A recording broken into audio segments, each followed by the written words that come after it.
आउज़ु बिल्लाहि मिनश शैतानिर रजीम बिस्मिल्लाहिर रहमानिर रहीम। अज़ीज़ दोस्तों, आज हम बनाएंगे बीफ कोरमा। ये मैंने मसाला निकाला है 1.5 kg हमारी बीफ का गोश्त है, गाय का, बड़ी गाय का गोश्त है। उसका मसाला है ये। लहसुन है ये तकरीबन 4 से 5 टेबल स्पून, और अदरक है 1 बड़ा इंच का टुकड़ा, और 4 टेबल स्पून मूँगफली के दाने हैं। अगर बादाम हो तो बादाम ले लें। और सफ़ेद ज़ीरा है ये 1 बड़ा चमचा टेबल स्पून, और चने हैं ये। साबुत धनिया है 2 टेबल स्पून, नमक है 1.5 टेबल स्पून, 2 पत्ते हैं, और जायफल जावित्री है। जायफल का भी टुकड़ा भी रखूँगी मैं इसमें, और जावित्री है ये एक टुकड़ा बड़ा, और 2 तेज़ के पत्ते हैं ये हमारे। 250 ग्राम ये दही रखा है हमारा कटोरी में, थैली में पैक।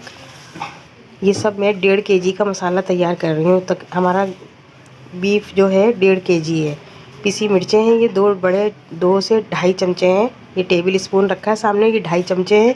थोड़ी सी दाना मेथी है ये हाफ टी स्पून, और ये हमारा शान का कोरमा मसाला है ये, साशा है ये 1 साशा। साबुत गरम मसाला है ये। दालचीनी के 4 टुकड़े हैं ये। बड़ी इलायची 3 अदद, और काली मिर्चें हैं 30 से 35 अदद, और 5 अदद हमारी सब्ज़ इलायची है। 8 से 10 अदद लौंगे हैं। ये तमाम साबुत गरम मसाले का हम बघार लगाएंगे कौरमे में। और 400 ग्राम हमारा तेल है, हमारा कुकिंग ऑयल। मैं कुकिंग ऑयल में पकाती हूँ, आप अगर घी में पकाना चाहें तो घी में भी पका सकते हैं। साबुत धनिया और ये जायफल जावित्री, ये तमाम मसाला हम पीस लेंगे। अगर आप साबुत धनिया नहीं डालना चाहें, पिसा हुआ डालें तो आप डाल सकते हैं। मैं साबुत यूज़ करती हूँ। ये पिसा नारियल है ये 1 टेबल स्पून हमारा भर के, सफ़ेद नारियल जो पिसा। और ये चने हैं हमारे 4 टेबल स्पून छिले हुए भुने हुए। मूँगफली भी भुनी हुई हमारी 4 टेबल स्पून भर के। और सफ़ेद ज़ीरा है ये हमारा 2 टेबल स्पून भर के। और ये अदरक का 1 बड़ा टुकड़ा मैंने काटा था बारीक बारीक, ये 1 बड़ा इंच का टुकड़ा है अदरक का, ये काटा है। और ये 4 टेबल स्पून भर के हमारा लहसुन के जवे हैं, देसी लहसुन के। मैं देसी लहसुन ही यूज़ करती हूँ क्योंकि इसमें जायका होता है। ये हमारा 1.5 kg गोश्त है, बड़ी गाय का गोश्त है। इसमें गलने में टाइम लगेगा, इसलिए मैं प्याज लाल करके नहीं निकालूँगी। ये मेरा 500 ग्राम मैंने प्याज काटी है ये। इसमें से थोड़ी अलग कर रख ली है मैंने, अलग मसाले में पीसने के लिए। बाकी 400 ग्राम ये प्याज है, और 100 ग्राम अदरक रखी है, वो मैं मसाले में पीसूँगी।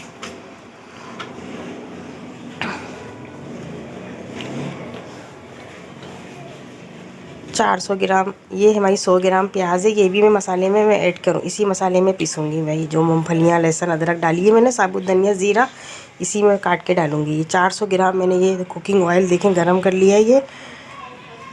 और अब इसमें मैं साबुत गरम मसाले का भगार लगाऊंगी। 4 अदद दालचीनी के टुकड़े हैं, 30 से 35 अदद काली मिर्चें हैं, सब्ज़ इलायची है 5 अदद, और 3 बड़ी इलायची है, और लौंगे हैं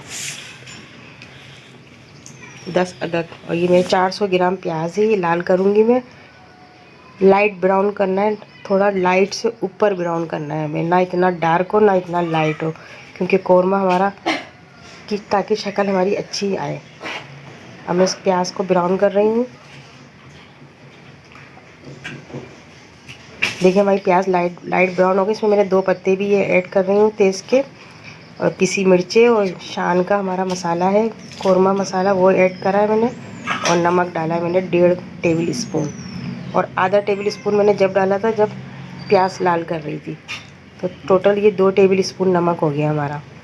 अब ये गोश्त मैंने धो के अच्छी तरीके से, अब मैं इसको मिक्स कर रही हूँ इसमें मसाले में, प्याज में। और ये हमने साबुत गरम मसाले का भगार लगाया इसमें अच्छी तरह से। 2 से 1-2 मिनट हम इसकी गोश्त की स्मेल को ख़त्म करेंगे इसी में डाल के। फिर मैं इसमें दूसरी चीज़ें ऐड करूँगी। ये हमारा 1.5 kg गोश्त है, बड़ी गाय का है, तो इसको गलने में टाइम लगेगा, इसीलिए मैंने प्याज लाल करके नहीं निकाली है। अब ये प्याज हमारी इसी में ही गल जाएगी। जब तक हमारा गोश्त गलेगा, 1.5 घंटा तकरीबन हमारा गोश्त गलेगा। ये 1.5 घंटे में गलेगा, क्योंकि ये बछिया का गोश्त नहीं है। बछिया का गोश्त हो तो जल्दी गल जाता है, और चिकन भी हमारी जल्दी गल जाती है, और बीफ को ज़रा गलने में टाइम लगता है, इसलिए मैंने प्याज लाल करके नहीं निकाली है। इसको इसी में गोश्त में गला के बिल्कुल भून लूँगी अच्छे तरीके से। 2 से 3 मिनट मैंने इसको इसी तेल में गोश्त बीफ डाल के तकरीबन चलाया है। उसके बाद दूसरे मसाले ऐड करने हैं हमें।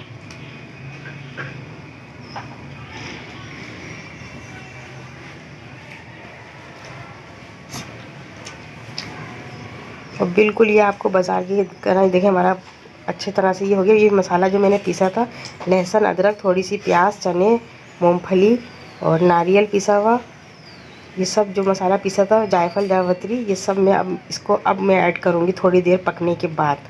आधा गिलास मैंने सिर्फ पानी डाला था।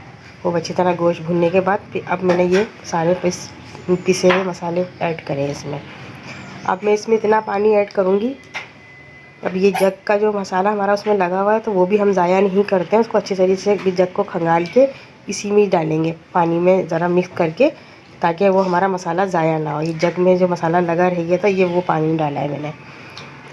अच्छी तरीके से इसको हम गलाएंगे गोश्त को तकरीबन 1.5 घंटा। ये देखें हमारा गोश्त गल गया है, भुनने के करीब आ गया है बहुत।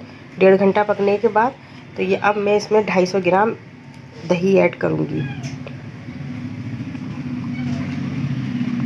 ये भुना है हमने दही डालने के बाद खूब अच्छी तरीके से भून के अब मैंने इसमें केवड़ा ऐड कर दिया है, ये 2 से 3 टेबल स्पून। ये देखें हमारी शक्ल कितनी अच्छी आई है कौरमे की, बिल्कुल देग की तरह कौरमा बना है। ये बहुत खाने में लजीज और मज़ेदार है ये।